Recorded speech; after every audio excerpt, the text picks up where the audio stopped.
معزز سامعین کرام، آپ سن رہے ہیں دیار اردو چینل پر سید امیر علی کی کتاب تاریخ اسلام۔ اگر آپ دیار اردو چینل پر نیو ہیں تو چینل کو سبسکرائب کرنا نہ بھولیے اور بیل آئیکن کو لازمی پریس کیجیے تاکہ آئندہ آنے والی تمام نئی اقساط آپ کو بروقت موصول ہوتی رہیں۔ باب نمبر 38، عباسی عہد میں علوم و فنون۔ ایک قوم کی 500 سال کی علمی سرگرمیوں کا تذکرہ ضروری ہے جنہوں نے انسانی تہذیب کے ارتقاء میں نمایاں حصہ لیا۔ چنانچہ عربوں نے کتب نما ایجاد کیا۔ انہوں نے تمام دنیا کی تجارت یا تلاش علم کی غرض سے سفر کیے۔ عربوں نے افریقہ، مجمع الجزائر ہند، ساحل ہند، جزیرہ نما ملایا میں اپنی 9 آبادیاں قائم کی۔ چین نے بھی اپنے بند دروازوں کو مسلم آباد کاروں اور تاجروں پر کھول دیا۔ بصرہ کی بندرگاہ سے ہندوستان اور چین کے ساتھ تجارت کی جاتی تھی۔ ایک بری راستہ شمالی افریقہ کے ملکوں تک جاتا تھا اور دوسرا سیاہ بر اعظم کے قلب میں جاتا تھا۔ بحیرہ روم کی بہت سی بندرگاہوں کے ذریعے ہسپانیہ، سسلی، اٹلی اور فرانس کے ساتھ تجارت کی جاتی تھی۔ ترازوؤں کے ذریعے بزنطین کے ساتھ تجارت ہوتی تھی۔ دوسرے بری راستے وسطی ایشیا اور شمالی ہندوستان تک جاتے تھے۔ بغداد سے بحیرہ خزر تک جو راستہ جاتا تھا اسے مزید شمالی ملکوں سے ملایا گیا تھا۔ اس امر کی تصدیق ان عربی سکوں سے ہوتی ہے جو روس اور سویڈن سے حال ہی میں ہاتھ لگے ہیں۔ عربوں نے اڑریس کو دریافت کیا تھا۔ یہ بھی کہا جاتا ہے کہ وہ امریکہ تک پہنچ گئے تھے۔ عربوں نے پرانی دنیا کے ہر خطے میں انسانی محنت و مشقت کو نئی راہوں پر لگایا۔ حضور صلی اللہ علیہ وآلہ وسلم نے محنت کو ایک فریضہ بتایا تھا۔ آپ کا ارشاد تھا کہ کھیتی باڑی اور تجارت اللہ کی نگاہوں میں محبوب ہے۔ چنانچہ اس تعلیم نے نہایت مفید اور کارآمد نتائج مرتب کیے۔ تاجروں اور دستکاروں کو عزت کی نگاہ سے دیکھا جاتا تھا۔ بڑے سے بڑا شخص بھی اپنے پیشے کی نسبت سے پکارا جانے کو معیوب خیال نہیں کرتا تھا۔ اس عہد میں علماء اور فضلاء کی جو جماعت پیدا ہوئی اس نے انسانی زندگی کے ہر پہلو پر غور کیا۔ نحو، ادب، بلاغت، لسانیات، جغرافیہ، حدیث اور مساحت پر قلم اٹھایا۔ انہوں نے لغت کی کتابیں مرتب کیں اور سوانح لکھے۔ دنیا کے علمی خزانے کو اپنی تاریخ نگاری اور شاعری سے آراستہ کیا۔ سائنسی دریافتوں کے ذریعے انسانی علم میں نمایاں اضافہ کیا۔ انہوں نے اپنے فلسفیانہ مباحث سے انسانی فکر میں نئی تحریک پیدا کی۔ 8ویں صدی سے 13ویں صدی تک عربوں کی علمی سرگرمیوں کے پیش نظر اس مورخ کے یہ الفاظ مبالغہ آمیز معلوم نہیں ہوتے جس کا کئی مرتبہ پہلے حوالہ دیا جا چکا ہے۔ اس عہد میں جو وسیع لٹریچر پایا جاتا تھا وہ بلا شبہ حیرت انگیز ذہنی کارنامہ تھا جس نے اس خیال کی تصدیق کر دی کہ ہر معاملے میں عرب ہمارے رہنما تھے۔ انہوں نے اپنی تاریخوں میں سفر ناموں، سوانح کتابوں میں ہمارے لیے ازمنہ وسطیٰ کی معلومات سے قیمتی ذخائر مہیا کیے۔ اس کے علاوہ انہوں نے آرٹ اور تعمیرات میں ہمارے لیے نئے نئے راستے پیدا کیے۔ زیر تبصرہ عہد میں علوم طبعی پر بڑی محنت سے کام کیا گیا۔ کیمیا، نباتات، اراضیات، طبعی تاریخ کی طرف بہترین عرب فضلاء متوجہ تھے۔ کوفہ کا ابو موسیٰ جعفر عیسائی مورخوں کا جبر جدید کیمسٹری کا بانی ہے۔ اس کے بعد دوسرے علماء نے اس کے کام کو جاری رکھا۔ ان علماء کی کتاب تاریخ نگاری پر ایک نئے باب کا اضافہ کرتی ہے۔ علم طب اور فن جراحت اپنے اوج کمال تک پہنچ چکے تھے۔ عربوں نے کیمیاوی فارمیسی ایجاد کی۔ انہوں نے ان اداروں کی بنیاد رکھی جنہیں آج کل ڈسپنسریاں کہا جاتا ہے۔ ہر شہر میں پبلک ہسپتال جاری کیے جن کے اخراجات خزانہ عامرہ برداشت کرتا تھا۔ نباتات اور جڑی بوٹیوں کے مطالعے کے لیے بغداد اور دوسرے کئی ایک شہروں میں باغات تھے۔ ان باغات میں عرب فضلاء طلباء کے سامنے نباتات پر تقریریں کرتے تھے جس سے ذہنی تحریک نے 9ویں صدی کے آغاز میں سائنس اور آرٹ کو ترقی دی تھی۔ اسی تحریک کی وجہ سے جغرافیہ اور سیاحت پر بھی کام کیا جانے لگا۔ مسلم بن حمیر، جعفر بن احمد امروزی، ابن فضلان، خیرادیہ مسعودی، استخری، ابن ہوکل البیرونی، یاقوت القبری، المقدسی، ادریسی کا شمار عربوں کے نامور جغرافیہ دانوں میں ہوتا ہے۔ البیرونی نے ہندوستان کا سفر کیا اور ایک مدت تک ہندوؤں میں رہا۔ ان کے علوم و فنون، فلسفہ، عادات و اطوار اور ہندوستان کے طبعی حالات کا مطالعہ کیا۔ ایک کافی حد تک مطالعہ کرنے کے بعد البیرونی نے جو کتاب لکھی، اس میں ہومر، افلاطون اور دوسرے یونانی مصنفوں کے اقتباسات درج ہیں۔ ہندوستان کے متعلق کتاب الہند کے علاوہ البیرونی نے حشیت، ریاضیات، جغرافیہ، تاریخ، طبیعیات اور کیمیا پر بھی کتابیں لکھیں۔ البیرونی کے بعد ناصر خسرو کی شخصیت میں ایک ادیب اور سیاح پایا جاتا ہے۔ وہ مرد کا رہنے والا تھا۔ وہ 1046 عیسوی میں مرد سے روانہ ہوا۔ وہ نیشا پور، کم، تبریز، حلب سے ہوتا ہوا شام میں داخل ہوا۔ سور و سیدا، بیروت، بیت المقدس کی سیاحت کے بعد وہ مصر میں داخل ہوا۔ مصر کی سیاحت کے بعد اس نے حرمین شریفین کی زیارت کی۔ اس کے بعد وہ بصرہ سے ہوتا ہوا بلخ پہنچا۔ اس کا سفر نامہ بہت دلچسپ ہے۔ عرب کے مورخوں نے عصریات اور انسانیات کی طرف بھی توجہ کی۔ بلازری المتوفی 892 عیسوی بغداد میں پیدا ہوا۔ اس نے بغداد میں زندگی بسر کی اور وہیں اس نے اپنا کام شروع کیا۔ اس کی کتاب فتوح البلدان کا انداز تحریر بہت بہترین ہے۔ یہ کتاب تاریخ نگاری پر ایک نئے باب کا اضافہ کرتی ہے۔ ہمدانی نے، جس کا زمانہ 3 صدی ہجری کے اواخر اور 4 صدی ہجری کا آغاز ہے، دنیا کو جنوبی عرب کی ایک شاندار تاریخ مہیا کی۔ اس کتاب میں ہمدانی جنوبی عرب کے قبیلوں، اس کے آثار قدیمہ کے ساتھ ساتھ یمن کے جغرافیائی حالات بھی پیش کرتا ہے۔ اس عہد میں مسعودی، طبری اور ابن الاسیر کے کارناموں کو سب سے بلند مرتبہ پایا جاتا ہے۔ اپنے جانشینوں کی طرح یہ تینوں فضلاء فلسفی، ریاضی دان، جغرافیہ دان اور مورخ تھے۔ مسعودی بغداد کا رہنے والا تھا، جس نے اپنی جوانی میں اسلامی دنیا کے بہت سے حصوں کی سیاحت کی تھی۔ وہ سب سے پہلے ہندوستان گیا، جہاں اس نے منصورہ اور ملتان دیکھے۔ یہاں وہ ایران اور کرمان کی سیاحت کرنے کے بعد پھر ہندوستان داخل ہوا۔ وہ کافی مدت کمباہا میں رہا۔ دکن اور سیلون کی سیاحت کے بعد اس نے مدغن سکر کا رخ کیا۔ وہاں سے وہ عمان پہنچا۔ کہا جاتا ہے کہ وہ ہند چینی اور چین بھی گیا۔ اس نے وسطی ایشیا میں بہت سفر کیا تھا۔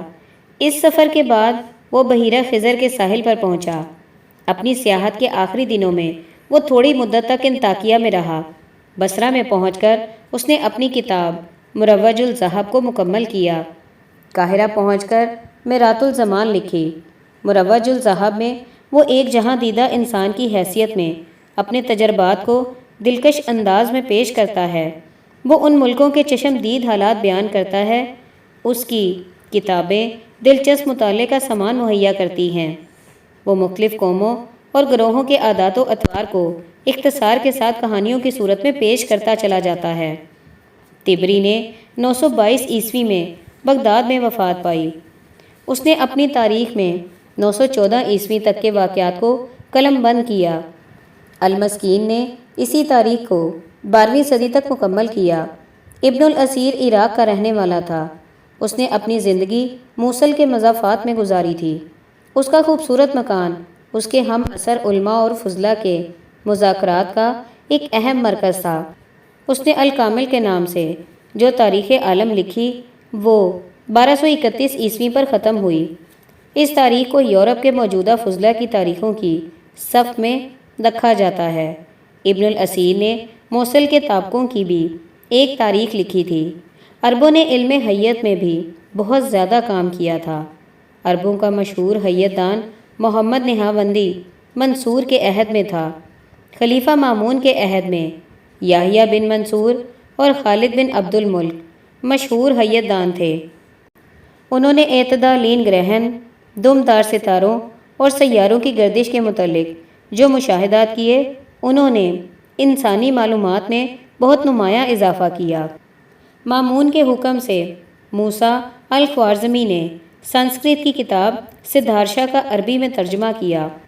موسیٰ الخوارزمی نے اپنی طرف سے اس کتاب پر حواشی بھی لکھے تھے۔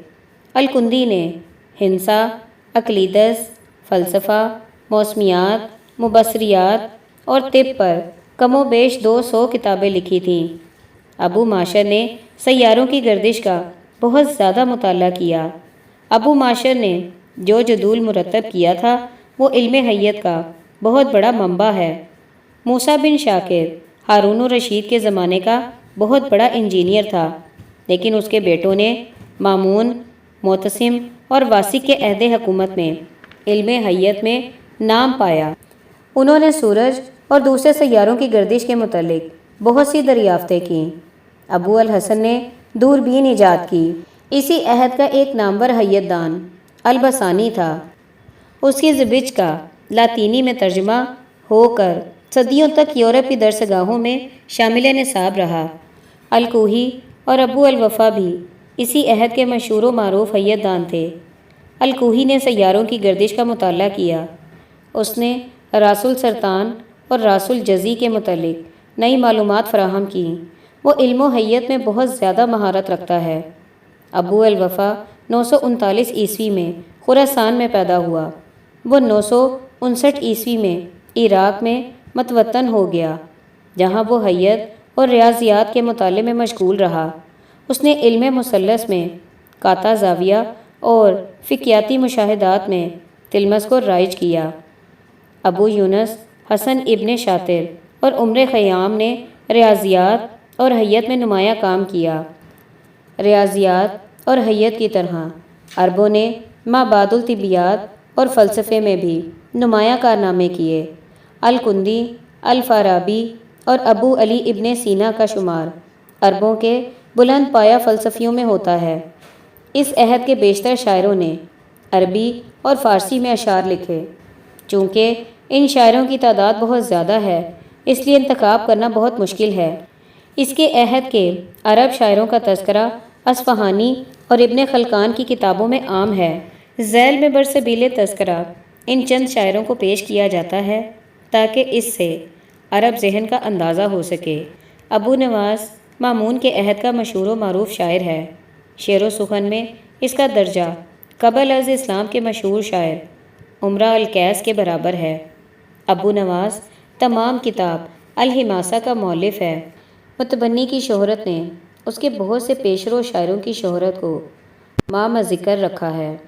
اسی دور کا ایک مشہور شاعر نامی گرامی گزرا ہے۔ اس نے 1008 عیسوی میں حلب میں وفات پائی۔ اس دور کے مشہور فارسی شاعروں میں دقیقی، فردوسی، انصری، انوری، فرید الدین، عطار، جلال الدین رومی اور سنائی ہیں۔ ابو الفرا محمد بن اسحاق المعروف الندیم نے ایک سوانح ڈکشنری مرتب کی۔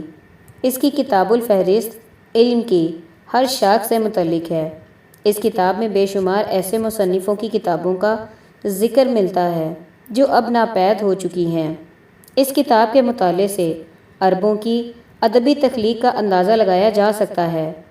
ابن خلقان کا سوانح انسائکلوپیڈیا مفید معلومات سے لبریز ہے۔ سیف الدولہ کتاب الاغانی کے مصنف ابو الفرج علی بن حسین اصفہانی کا مربی تھا۔ یہ کتاب، جیسا کہ اس کے نام سے ظاہر ہے، محض گیتوں کی کتاب نہیں۔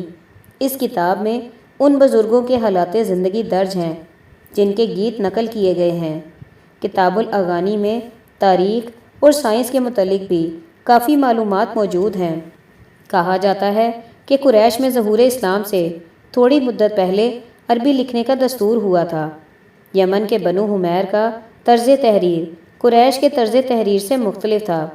بنو امیہ کے دور کے اختتام پر نسخ طرز تحریر عام ہو چکا تھا۔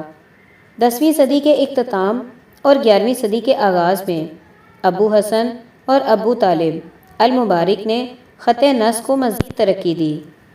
سلطان صلاح الدین کے عہد میں نسخ میں ایسی تبدیلیاں ہوئی جو ایران کے خط نستعلیق سے ملتی جلتی ہیں۔ عباسیوں کے دور میں بہت سے نئے فرقے پیدا ہو گئے تھے۔ اس دور میں حنفی فقہ کو سرکاری حیثیت حاصل تھی۔ حنبلی فقہ بغداد میں مقبول ہو رہا تھا۔ علماء اور فضلاء میں شافعی فقہ پھیل رہا تھا۔ شام اور ساحل کے شہروں میں شیعت پھیل چکی تھی۔ اس عہد کے دینی فلسفے کی تاریخ کا سب سے اہم باب اعتزال کا تھا۔ مسعودی، الکندی اور فارابی ایسے مفکروں کے خیالات نے اس تحریک میں نئی جان ڈال دی تھی۔ معتزلوں نے دین اور دلیل یعنی مذہب اور فلسفے میں تطابق پیدا کرنے کی کوشش کی۔ 10ویں صدی کے اواخر میں اشاعت علوم کے لیے ایک سوسائٹی قائم کی گئی۔ اس سوسائٹی کے ارکان اخوان الصفا کہلاتے تھے۔ اس سوسائٹی کا قیام سب سے پہلے بصرہ میں ہوا، لیکن آہستہ آہستہ اس کی شاخیں مملکت عباسیہ کے طول و عرض میں پھیل گئیں۔ صرف اعلیٰ تعلیم یافتہ اور روشن خیال افراد ہی اخوان الصفا میں شامل ہو سکتے تھے۔ بصرہ میں اس سوسائٹی کے ارکان اپنے صدر کے مکان پر جمع ہو کر فلسفے اور اخلاقیات کے دقیق مسائل پر اس آزاد خیالی سے بحث کرتے کہ اس کی مثال موجودہ دور میں ملنی مشکل ہے۔ اس سوسائٹی کی شاخیں مملکت عباسیہ کے تقریباً ہر بڑے شہر میں تھیں۔ اخوان الصفا نے مختلف علوم و فنون پر بڑے پایہ کے رسائل لکھ کر علوم و فنون کی بہت بڑی خدمت سر انجام دی۔ یہ رسائل مجموعی طور پر ایک انسائکلوپیڈیا کی حیثیت رکھتے ہیں۔ جب ابن سینا کا ستارہ چمک رہا تھا تو دنیا اس کے خیالات تسلیم کرنے کے لیے تیار ہو چکی تھی۔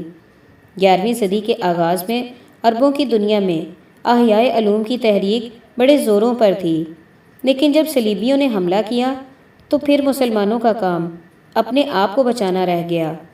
نور الدین زنگی اور صلاح الدین نے مسلمانوں کو یورپ کے جارحانہ حملوں سے بچایا ہی تھا کہ تاتاریوں کی یورش نے مشرقی تہذیب و تمدن کو برباد کر ڈالا۔ باب نمبر 39 عبد الرحمن الداخل۔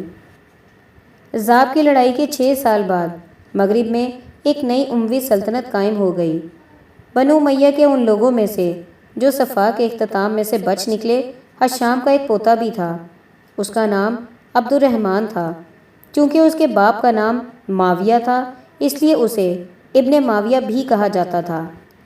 اس کا فرار موت کے ہاتھ سے بچنا اور بربروں کے ہاں ٹھہرنا ایک رومانی افسانہ ہے جس میں کئی ایک دردناک مناظر دکھائی دیتے ہیں۔ جس زمانے میں وہ بربروں کے ہاں رہتا تھا اس وقت اس نے آبنائے کے اس پار کی سلطنت پر قبضہ کرنے کا خیال کیا۔ یہ سلطنت اس کے آباء و اجداد کی تھی۔ چنانچہ اس نے اپنے قبیلے کے بڑے بڑے سرداروں کے پاس اپنے ایلچی بھیجے تاکہ وہ مقصد کے حاصل کرنے میں عبد الرحمن کی مدد کریں۔ اس کے ایلچیوں کا بڑے جوش کے ساتھ خیر مقدم کیا گیا۔ نیز ان سے یہ کہا گیا کہ عبد الرحمن ہسپانیہ میں داخل ہو جائے۔ اس پر ستمبر 755 عیسوی ربیع الثانی 1038 ہجری میں وہ ساحل پر اترا۔ یمنی قبیلوں نے عبد الرحمن کا پوری طرح ساتھ دیا۔ عبد الرحمن نے ان کی مدد سے جزیرہ نمائے ہسپانیہ کے والی یوسف کو شکست دی۔ یوسف برائے نام عباسی خلافت کا مطیع تھا۔ سادہ کی جنگ میں عبد الرحمن کے ہاتھ ہسپانیہ کا تاج و تخت آ گیا۔ یوسف کو بہت زیادہ نقصان اٹھانا پڑا۔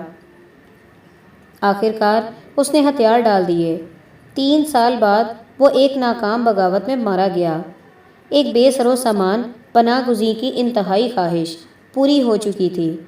اب وہ ایک وسیع حکومت پر حکمران تھا۔ عبد الرحمن نے اپنی دانائی اور بہادری سے جو کچھ حاصل کیا تھا اس سے وہ اچھی طرح لطف اندوز نہ ہو سکا۔